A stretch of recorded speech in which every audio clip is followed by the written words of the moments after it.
सती के विरह में शंकर जी की दयनीय दशा हो गई। वे हर पल सती का ही ध्यान करते रहते और उन्हीं की चर्चा में व्यस्त रहते।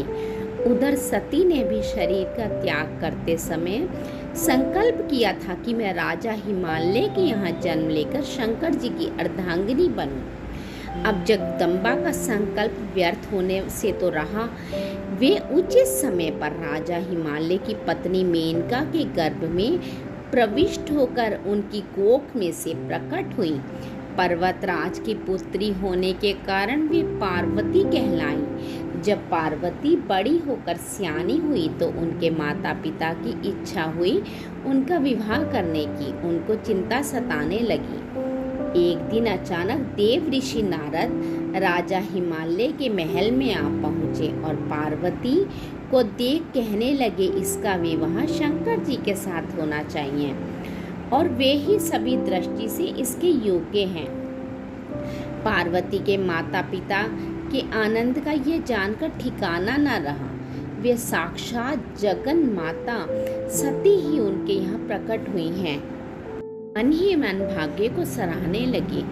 एक दिन अचानक भगवान शंकर सती के विरह में घूमते घूमते उसी प्रदेश में जहाँ पहुँचे और पास ही के स्थान गंगा तरण में तपस्या करने लगे। जब हिमालय को इसकी जानकारी मिली तो वे पार्वती को लेकर शिव जी के पास गए। वहाँ राजा ने शिव जी से विनम्रता पूर्वक अपनी पुत्री को सेवा में ग्रहण करने की प्रार्थना की। शिव जी ने पहले तो आनाकानी की, किंतु पार्वती की भक्ति देखकर वे उनका आग्रह टाल ना सके।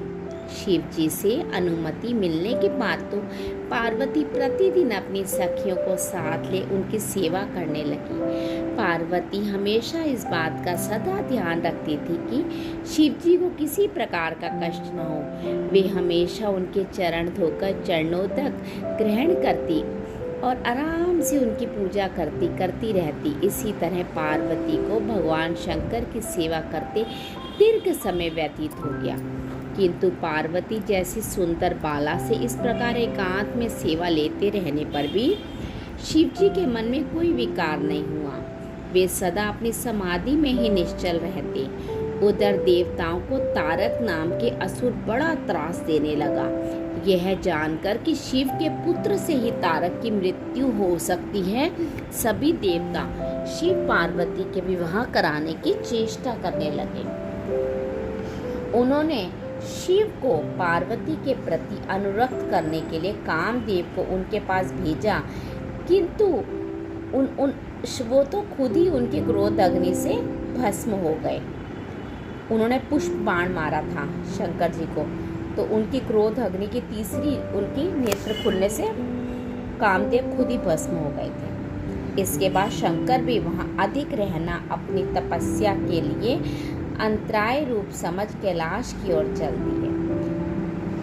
पार्वती को शंकर की सेवा से वंचित होने का बड़ा दुख हुआ, किंतु उन्होंने निराश न होकर अब की बार तप द्वारा शंकर को संतुष्ट करने की मन में ठानी।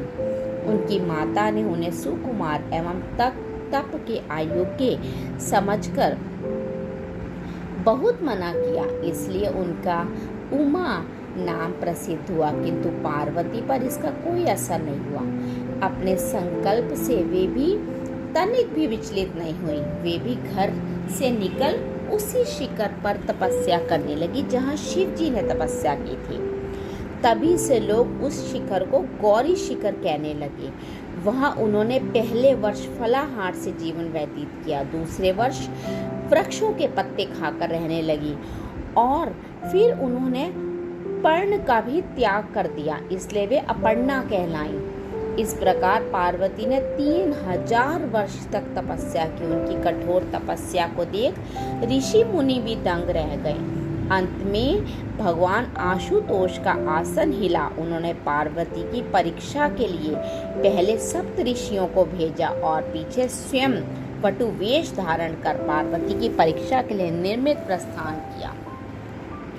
जब इन्होंने सब प्रकार से जांच परख कर देख लिया कि पार्वती की उनमें अविचल निष्ठा है, तब वो अपने को अधिक देर तक ना छुपा सके, वे तुरंत अपने असली रूप में पार्वती के सामने प्रकट हो गए और उन्हें पाणी ग्रहण का वरदान देकर अंतर्ध्यान हो गए। पार्वती अपने तप को पूर्ण होते देखकर घर लौट आई और अपने माता पिता से सारा वृत्तांत कह सुनाया। अपनी दुलारी पुत्री को कठोर तपस्या को फलीभूत होता देखकर माता पिता का आनंद का ठिकाना न रहा।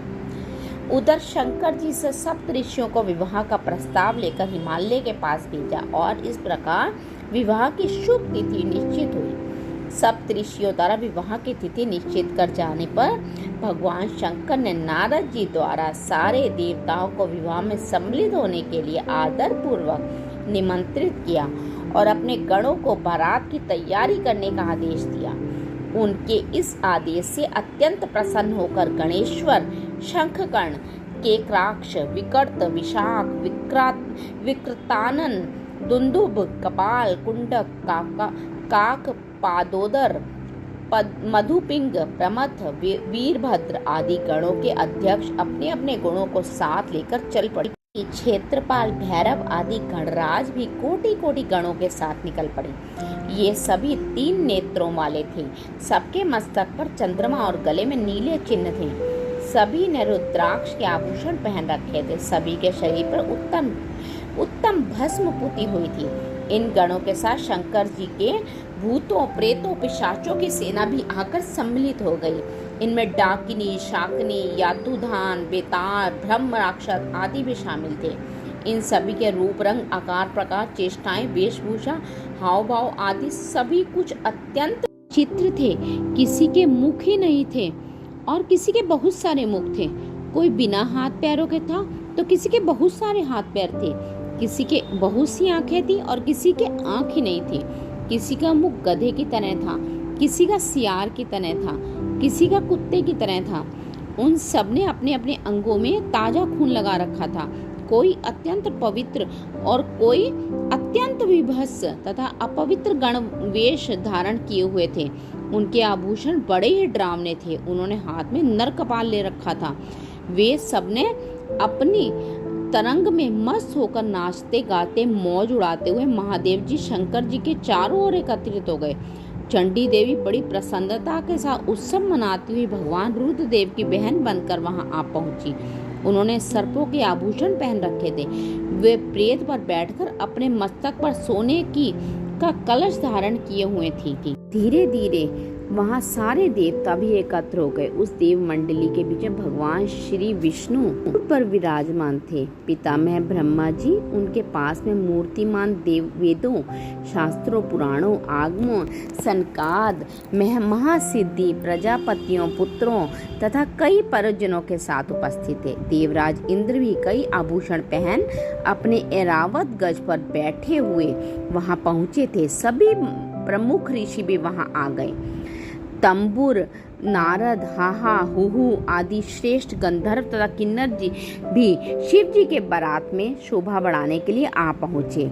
इनके साथ ही जगन माताएं, देव कन्याएं, देवियां तथा पवित्र देव गणाएं भी वहां आ गईं।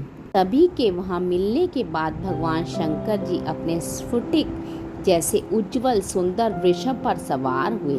दूल्हे के वेश में शिव जी की शोभा निराली ही झटक रही थी।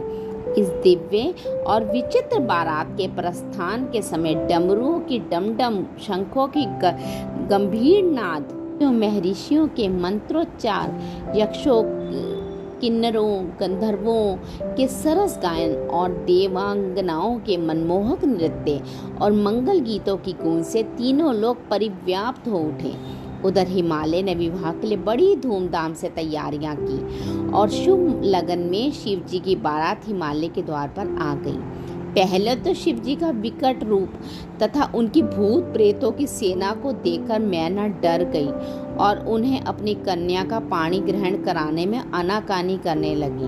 पहले तो शिव जी का विकट रूप, तथा उनकी भूत प्रेतों की सेना को देखकर मैना बहुत डर गई और उन्हें अपनी कन्या का कहती है, मैं चाहे कुंवारी बैठी रहे पार्वती, इतने भयंकर, इतने विकराल रूप वाले लोगों के बीच में मैं अपने पार्वती को नहीं भेजूंगी। ऐसे इंसान के साथ मैं अपनी पार्वती का विवाह नहीं कराऊंगी, वो तो डर के मारे बेहोश हो गए। जब सबने उनको समझाया तब पीछे से जब उन्होंने शंकर जी का करोड़ों कामदेवों को लजाने वाला 16 वर्ष की अवस्था का परम अवर्ण्यमय रूप देखा तो वे देह गेह की सुधि भूल गईं और शंकर पर अपनी कन्या के साथ ही साथ अपनी आत्मा को भी न्यौछावर कर दिया।